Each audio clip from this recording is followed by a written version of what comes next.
ครับสวัสดีครับวันนี้ครับอยู่ที่ JG Shop ครับดูบรรยากาศครับทีมงานมาซื้อของจากสปป.ลาวค่ะสวัสดีค่ะนี่ค่ะสินค้าเรานะคะทีฟอร์ดก็มีค่ะ กระดาษทิชชู่ก็มีค่ะเห็นสวยๆอย่างนี้นะคะแต่ใจไม่ดีค่ะ วันนี้มาเหมาสินค้ากัน ค่ะ นี่จากประเทศลาวแขวงได้นี่แข้งสวรรณเขตค่ะ สวรรณเขตโอ้จากแขวงสวรรณเขต มาทำกันเยอะๆจังเลย นี่เนี่ยจากแขวงไหนเนี่ย สารวัตร สารวันมื้อนี้เหมาของอะไรบ่นี่ สมควรได้ ถึงกันเนาะ เลย โอเคเลยจะให้พี่น้องเพื่อเบิ่งจากไสนี่จากแขวงไหนนี่ สารวัตร สารวันนี่เดี๋ยวจากแขวงไหนนี่ สวัสดีค่ะอันนี้จากแขวงอำนาจ อำนาจเจริญ อำนาจค่ะ ครับเนี่ยหนุ่มรอสาวสวยทั้งนั้นเลย ไม่ค่อยเสมยเลย นี่ค่ะ สินค้าเรามาวันนี้มาส่งวันนี้นะ อื คะ มเบิกของบ่นี่เบิกของกลับเบิดบ่นี่ ของกลับค่ะ โอ้สุดยอดเลยทีเดียว เนี่ย ป๊าบโตที่โต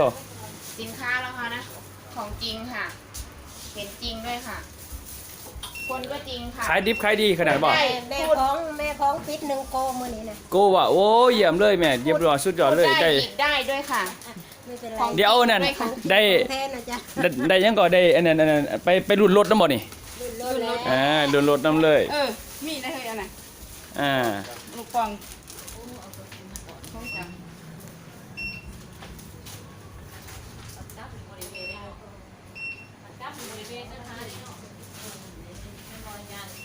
ฮะ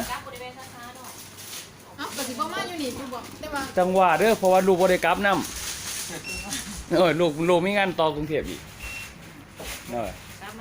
แม่ฮักกลับมาอยู่แต่ว่าแม่โดดตอนเช้าตอน กระสิมาจอด แม่เปิดสวนเปิด10 โมงน่าจะบ่ทัน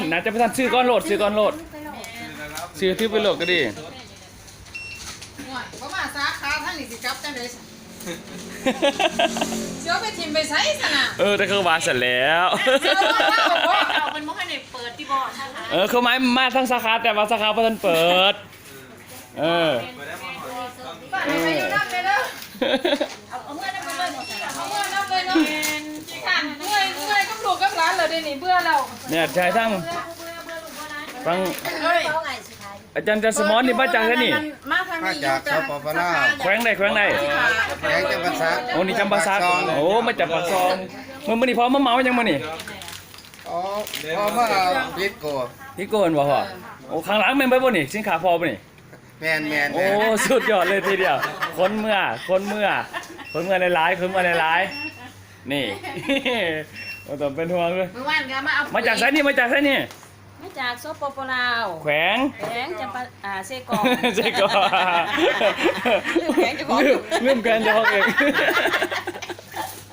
อันจอนเชียงหัวได้หน่อไปก็ได้โอเค บ่ทันได้อยู่คนลาว